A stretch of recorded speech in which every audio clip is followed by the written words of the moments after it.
Welcome to TVR news. Ghatkesar mandal రైతు సేవా సహకార సంఘం అర్ధ సంవత్సర మహా జనసభ సమావేశం గట్కేసర్ మున్సిపల్ పరిధిలోని నారాయణ గార్డెన్లో రైతు సేవా సహకార సంఘం చైర్మన్ సింగిరెడ్డి రామరెడ్డి అధ్యక్షతన నిర్వహించారు.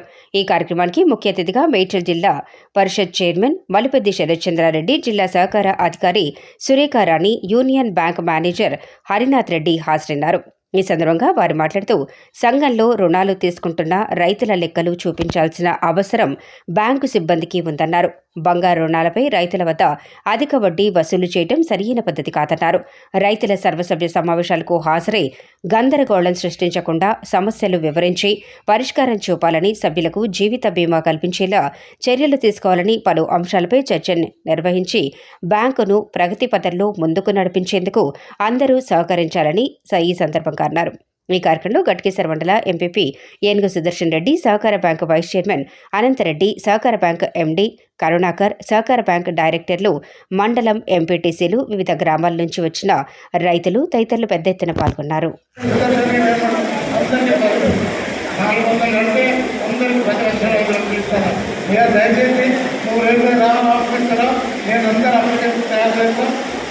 మనందరూ రైతులు లాభం చేయడంలో నేను అందరికంటే ముందు ఉంటాను. నేను అందరికంటే ఎక్కడ తెలుసు. ఇప్పుడు ఏదో ఆదేశంలో ఏదో పార్టీ పేరు తీసుకొచ్చారు.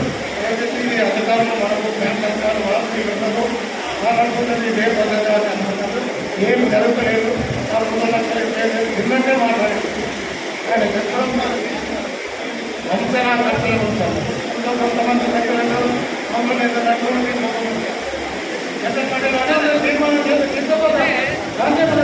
రైతులు మంచి కష్టంటే మేము అడుగు ముందే ఉంటాం. ఇటువంటి అపోహలు ఏం పడదండి. పోదామా పోదాం సరే భద్రత భారతవర్గం చేయాలి. దాని తర్వాత జనరల్ అభివృద్ధి చేయాలి.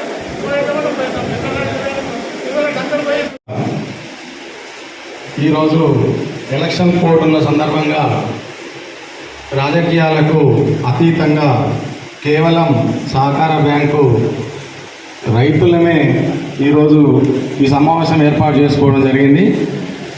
ఈరోజు అర్ధ సంవత్సర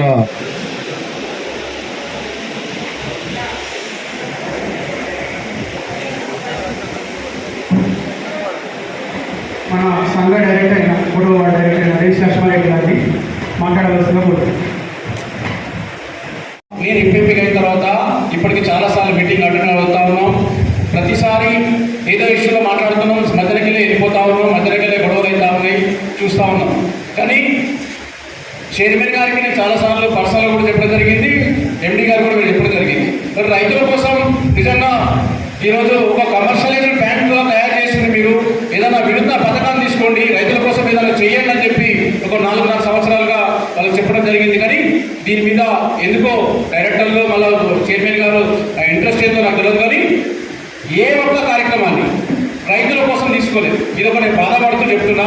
ఎందుకంటే ఈరోజు నిజమైన రైతు బాలరెడ్డి గారు చెప్తున్నప్పుడు అనుకుంది, నిజమైన రైతుకు మీరు గోల్డ్ లోన్ 8.9 మీరైతే యూనియన్ బ్యాంక్ నుంచి తెచ్చిండ్రు, అదే రైతులకు ఇవ్వండి. మీరు కమర్షియల్ 90% అయితే బయట వ్యక్తులు లోన్ గోల్డ్ లోన్ తీసుకున్నప్పుడు మీరు 14% ఇస్తారా 50% ఇస్తారా వేసుకోండి. కానీ రైతులకు మాత్రం 8.9 పక్క బ్యాంకులలో ఇస్తుంటే మనకు రైతుల ద్వారా 14% వసూలు చేసుకునేది ఇది కరెక్ట్ కాదు. మీరు ఒకసారి ఆలోచన చేసుకోండి. ఈరోజు కేంద్ర ప్రభుత్వం ద్వారా అనేక పథకాలు తీసుకొచ్చినా కూడా ఈరోజు రైతులకు ఏం చెప్పాలి. నిజంగా మన జిల్లా దురదృష్టం ఏంటంటే ఇప్పటి వరకు కూడా నాబార్డు ద్వారా ఒక్క లోన్ కూడా మన మండలం నుంచి తీసుకోలేదంటే ఎక్కడ ఉన్నామో మనం అర్థం చేసుకోండి. ఈరోజు ఒక 1 కోటి రూపాయలు నాబార్డు ద్వారా లోన్ ద్వారా ఒక గొర్రెలకో బర్రెలకో తీసుకుంటే 50% 50 లక్షల రూపాయల సబ్సిడీ ఉంది. ఒక గోడాన్ని కట్టుకుంటే 3-4 కోట్ల రూపాయల లోన్ తీసుకుంటే దాంట్లో 50% సబ్సిడీ ఉంది. కానీ ఎవ్వరు కూడా రైతులకు అవగాహన కల్పించకపోవడం వల్లనే స్కీమ్స్ మీద అవగాహన లేకుండా పోయింది. నిజంగా రైతులకు పంటల మీద పంట మార్పిడి కోసం చాలా మీటింగ్లు పెట్టినాం, ఎక్కడ పంట మార్పిడి చేయలేదు. ఈరోజు రైతు రుణమాఫీ గురించి మాట్లాడుతున్నారు. లాస్ట్ ప్రభుత్వంలో అరాకొర చేసి అది అయిపోయింది. ఇంకా కూడా రైతులు వెయిట్ చేస్తున్నారు. మీరు రైతులకు మీరైతే యూనియన్ బ్యాంకు, అదర్ నేషనలైజ్డ్ బ్యాంకులు లోన్స్ కన్నా మీరు ఎక్కువ ఇంట్రెస్ట్ తీసుకోవడం వల్ల మీరు 2 కోట్ల రూపాయల లాభం చూపిస్తున్నా చెప్తున్నారు. 2 కోట్ల రూపాయల లాభం ఎవరికి? రైతుల కష్టాన్ని, రైతుల వాళ్ళ శ్రమను దోచుకున్నట్టు మనం. కాబట్టి రైతుల కోసం మీరు వినూత్న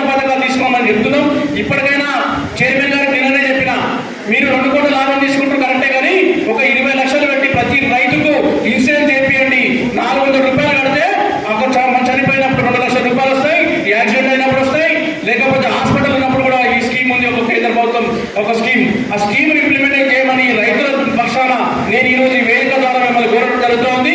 ఈ డైరెక్టర్ కూడా దీనికి పెద్ద ఎత్తున ఆమోదం చేయాల్సిన అవసరం ఉంది. ఎందుకంటే అది రోజు సొంత పైసలు కాదు, ఇక్కడ లాభం వస్తున్న పైసలకు వెళ్ళి ఒక 20 లక్షల రూపాయల సంవత్సరం తీస్తే ఈరోజు ప్రతి రైతు చనిపోయిన రోజు, లేకపోతే బిడ్డ పెళ్లి రోజు, లేకపోతే ఎడ్యుకేషన్ గురించో ఈరోజు అనేక రకాలుగా దాని మీద బెనిఫిట్స్ ఉన్నాయి. కాబట్టి యాక్సిడెంట్ అయి చనిపోతే 10 లక్షల రూపాయలు వస్తాయి, నార్మల్ డెత్ అయినా కూడా 2 లక్షల రూపాయలు వస్తాయి.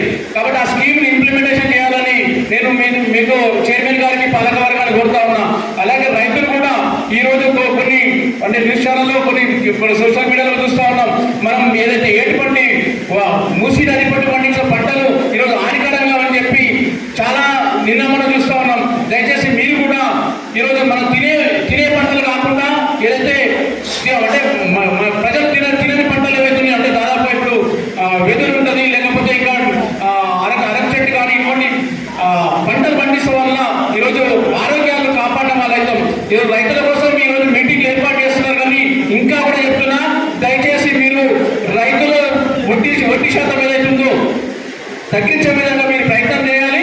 మేము మా వంతు ప్రయత్నం నా బాట ద్వారా కూడా రైతులు ఇంట్రెస్ట్ ఉంటే వాళ్లకు జిల్లా అధికారి ద్వారా మీకు ఇప్పించే బాధ్యత మాది. కేంద్ర ప్రభుత్వం ద్వారా అనేక స్కీమ్స్ రైతుల కోసం పెట్టిండు, కానీ మన ఎవరికి తెలియకుండా ఈరోజు రైతులు ఎవరు తీసుకుంటలేరు. ఈరోజు ఒక ఎకరానికి దాదాపు 20,000 రూపాయల సబ్సిడీ మీద ఎరువులు ఇస్తున్నారు, కానీ రైతులకు ఏం అర్థం కాలేదు. ఎవరో ఏం చేస్తున్నారో మనకు యూరియా రేటు అర్థం కాకనా, లేకపోతే గ్రోమర్ రేటు అర్థం కాకనా, ఇవన్నీ ఎన్ని చేసినా కూడా రైతు అయితే లాభాలు లేడు. అవునా? ఇదైతే విషయం చెప్తున్నా. రైతులు ఈరోజు ఎన్ని ఈనాటి సర్వసభ్య సమావేశానికి విచ్చేసినటువంటి ముఖ్య అతిథులు, అలాగే అధ్యక్షులు, ఉపాధ్యక్షులు, ఇతర పాలకవర్గ సభ్యులందరికీ, అలాగే ఇక్కడ హాజరైనటువంటి ప్రాథమిక సభ్యులందరికీ నా యొక్క నమస్కారం. నా పేరు ఆర్ సురేఖారాణి, తెలంగాణ రాష్ట్ర సహకార యూనియన్ గల్ఫ్లో పనిచేస్తున్నాను. అయితే మాది తెలంగాణ రాష్ట్ర సహకార యూనియన్ అనేది విద్యా శిక్షణ సంస్థ. మన సహకార సంఘము ఒక చట్టం ప్రకారం పనిచేయాలి. తెలంగాణ సహకార సంఘాల చట్టం 1964 ప్రకారము రాష్ట్ర వ్యాప్తంగా సహకార సంఘాలన్నీ నడుచుకోవాల్సిన బాధ్యత కలిగి ఉంది. అయితే ఒకరి కోసం అందరూ, అందరి కోసం ఒకరు అనే నినాదంతో ఈ సహకార సంఘం ఏర్పడ్డది. కాబట్టి సహకార సంఘం అనేది అందరిది, మన అందరం కలిసికట్టుగా సమన్వయంగా సహకార సంఘాన్ని కట్టించుకోవాల్సిన బాధ్యత మన అందరి మీద ఉన్నది. మీరందరూ కలిసి పాలకవర్గ సభ్యులను ఎన్నుకున్నారు. పాలకవర్గ సభ్యులు మీ అందరి బాగోగులు గుర్తించి సంఘాన్ని నడిపిస్తూ ఉంటారు. అయితే ఇప్పుడు మనం కొన్ని సహకార సంఘాల చట్టంలో ఏమి చెప్పబడి ఉన్నది ఒక జస్ట్ 5 నిమిషాలు క్లుప్తంగా మీకు చెప్పడానికి కోసం ఈ రోజు రావడం జరిగింది. ముందు మీ రైతులకు చిన్న అపోహలు ఉండొచ్చు. మీటింగ్ రోజు వచ్చి మళ్ళీ 6 నెలలకు మీటింగ్ రోజు వచ్చి 6 నెలల మధ్యన గ్యాప్లో మీరు ఏదైనా చిన్న సందేశం ఉంటే నాకు ఫోన్ చేయండి, నేనే బ్యాంక్ వస్తాను. మీ సందేహాలను నేనే బ్యాంక్లో తీసుకుంటాను. ఇక్కడ మీటింగ్కి వచ్చి మనం ప్రశాంతంగా ఉండే రైతులు ఒకసారి ఏదో ఒకరిద్దరు చెప్పగానే గలాటా పెట్టి మీటింగ్ మధ్యలోకి వెళ్ళి గత 2 సంవత్సరాల నుంచి అదే జరుగుతుంది. అందుకోసం మనం ఏదైనా చిన్న సమస్య ఉంటే మనం బ్యాంకు పోవాలి. తప్పేముంది, అది మన బ్యాంకు, మనం నడిపిస్తున్న బ్యాంక్. కాబట్టి ఏది ఉన్నా కూడా మీరు బ్యాంక్ వెళ్ళండి. ఇంతకుముందు రంగయ్య చెప్పినట్టు నాకు గుర్తొస్తలేదని. అవును, పోయినసారి మీటింగ్ అడిగి ఇప్పుడు అడిగింది. అందుకోసమే రంగయ్య రేపు పోయినాం అనుకో, ఆ ఎండి గారిని కలిస్తే సార్ నేను 60,000 షేర్ అమౌంట్ దానికి ఏమి ఇస్తున్నాం సార్ అంటే చెప్తాడు. అట్లాంటివి కూడా మనం చిన్నవి కూడా ఇట్లాంటి మీటింగ్లో తీసుకుంటే మీటింగ్ డిస్టర్బ్ అయితే తెలియదు. అదేవిధంగా రంగయ్య గారు మేము రైతు వేదికల మీటింగ్ పెట్టి వచ్చినాడు. అప్పుడు ఏం చెప్పాడంటే, సార్ మనం మూసీలో పొల్యూషన్ అవుతున్నాయి సార్, అలా దిగితే కాళ్ళకు మంటలు వస్తున్నాయని కూడా ఆ రోజు వారి ఆవేదన తెలియజేశారు. దానికి అనుగుణంగానే ఈ ప్రభుత్వం, కొత్తగా ఏర్పాటైన ప్రభుత్వం మొన్ననే పెద్ద ట్రీట్మెంట్ ప్లాంట్ పెట్టింది. దానికి అనుగుణంగానే ఈ ప్రభుత్వం అదేవిధంగా మూసీ రివర్ ఫ్రంట్ అని చెప్పేసి కొత్తగా దీని సుందరీకరణ, అదేవిధంగా నీటి శుద్ధి చేస్తారు. ఆ నీటి శుద్ధిలో భాగంగా మన నీళ్ళని కూడా మంచిగా అయితే తెలియజేస్తూ, అదేవిధంగా మొన్ననే ఎలక్షన్ కోర్టు రాకముందే మన కాల్వలు హైదరాబాద్లో కూడా ఏది గేట్లని, అదేవిధంగా